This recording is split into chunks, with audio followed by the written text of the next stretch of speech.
జంతువులలో కానీ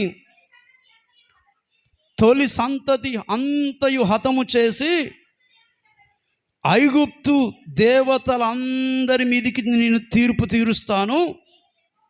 నేను యెహోవాను, ఆ దేవతలందరికీ, ఐగుప్తులో ఉన్న వారందరికీ తీర్పు తీరుస్తాను, నేను యెహోవాను అని చెప్తూ, అయితే మీరు ఉన్న ఇండ్ల మీద ఆ రక్తము మీకు ఎప్పటికీ గుర్తుగా ఉండాలి. చప్పట్లు కొట్టండి గట్టిగా. ఆ రక్తం మీకు ఎప్పుడు గుర్తుగా ఉండవలను.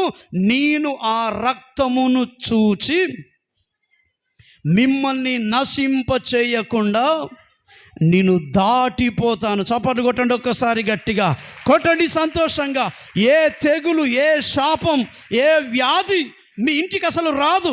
ఎందుకంటే గొర్రెపిల్ల రక్తం మీ గడప గుమ్మముల మీద రాసి ఉంది కనుక వెంటనే నేను దాన్ని చూసి సంహారకుని దూతని బయటికి పంపిస్తానన్నాడు. నేను దాటిపోతాను. దేవుడు స్వయంగా చెప్తున్నాడండి, నేను దాటిపోతాను. ఏ ఇంటి గడప గుమ్మం మీద గొర్రెపిల్ల రక్తం ఉండదో ఆ ఇంట్లోకి సంహారకుడు ప్రవేశిస్తాడు. అంటే ఏ విశ్వాసి సరైన బల్లను గురించిన అవగాహన లేకుండా బల్ల తీసుకోకుండా వెళ్ళిపోతాడో ఆ ఇంటికి శాపం కలుగుతుంది. సంహారకుడు అందుకే బయలుదేరి ఇంట్లోకి చొరబడుతున్నాడు, నెమ్మది లేకుండా చేస్తున్నాడు, కలవరాలు పెట్టిస్తున్నాడు.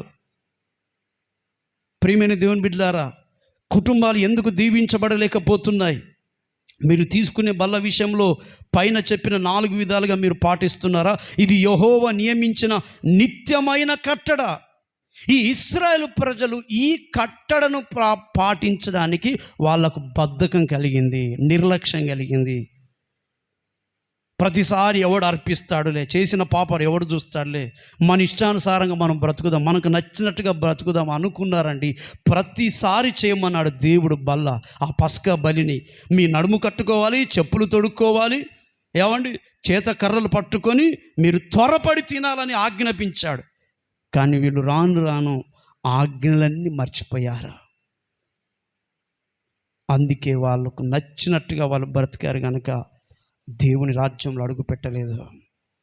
ప్రియమైన దేవుని బిడ్డలారా, దేవుడు ఏ ఇంటికి రక్తం పూయబడుతుందో, ఆనాడు ఒక వేశ్య సంతతిగా, వేశ్యగా ఉన్నటువంటి రాహాబు ఇంటికి ఎర్రని దారం కట్టి ఉన్న కారణాన్ని బట్టి వేశ్య గుంపులు నశించవలసిన రాహాబును నీతిమంతురాలి పట్టికలో దేవుడు చేర్చాడు. గొర్రెపిల్ల రక్తం, ఎర్రని దారం ఆ ఇంటికి కనబడింది. ఆనాడు అలాగున గడప గుమ్మం